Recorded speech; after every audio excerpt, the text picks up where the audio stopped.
Hey Roach Boys, Tzilla here, and today we're going to be looking at the film Godzilla vs. the Wolfman, so let's hop right into it.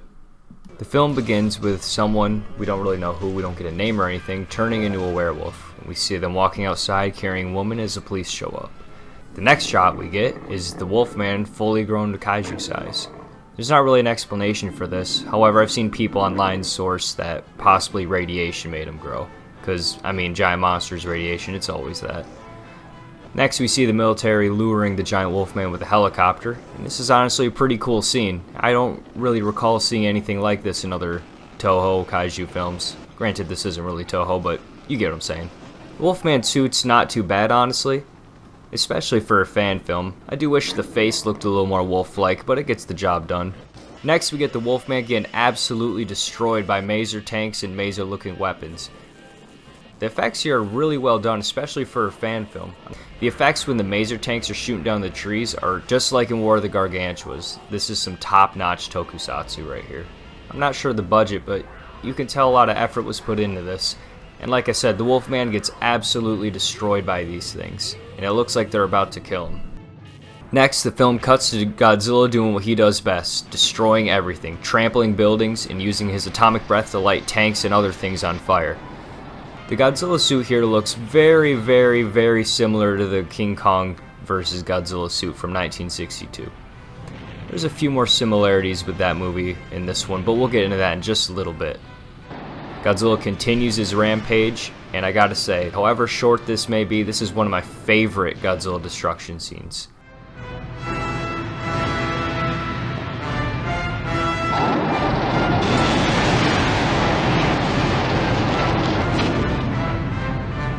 Then we get some shots of people running away, some shots of some scientists with some weird wolf-like artifact thing, probably connected to the Wolfman, but I can't speak Japanese, so I'll never know.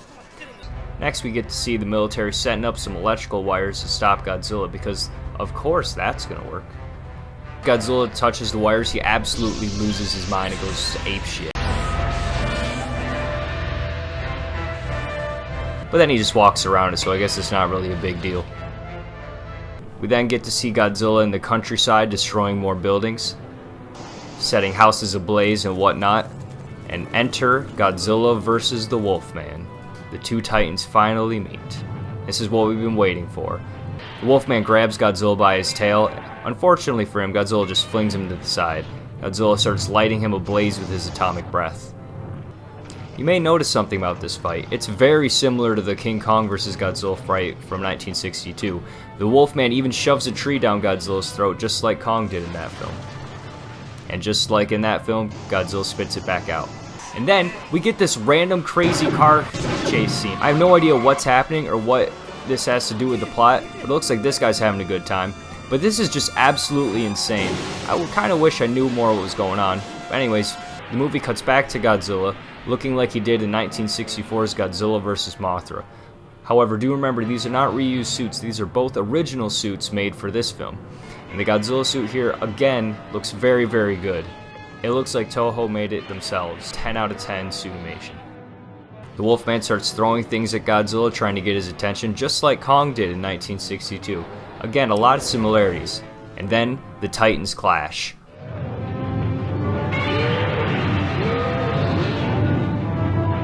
Both monsters try to overpower each other. And then the Wolfman bashes a rock right over Godzilla's head. But Godzilla doesn't give a shit. He just keeps on going.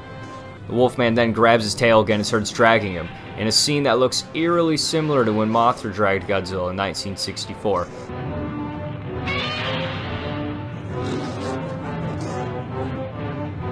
Godzilla then lights that boy up with his atomic breath, and the Wolfman just rams his head against a rock for no reason. Godzilla starts burying the Wolfman in boulders just like he did to Kong again in 1962.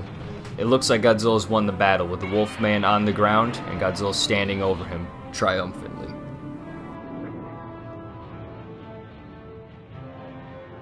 We then get some really weird shots of that wolf artifact thing from earlier. And then it cuts to the Wolfman just picking Godzilla up, but now he's back in the 1962 style suit. It looks like maybe the Wolfman's about to win the fight, and then it just cuts back to the scientists. The final shots we get of the movie is the military taking on the Wolfman.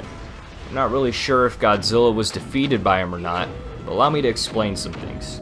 You may notice this movie seemed kind of without a plot, characters, and a little all over the place. I'm not sure if everything is edited in the order that it should be, and some scenes may be out of place.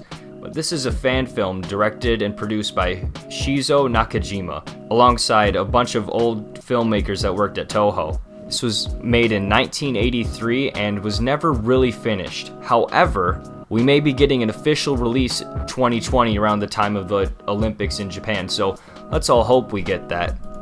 The creators of this also made another short, The Wolfman vs. Baragon, in the 70s.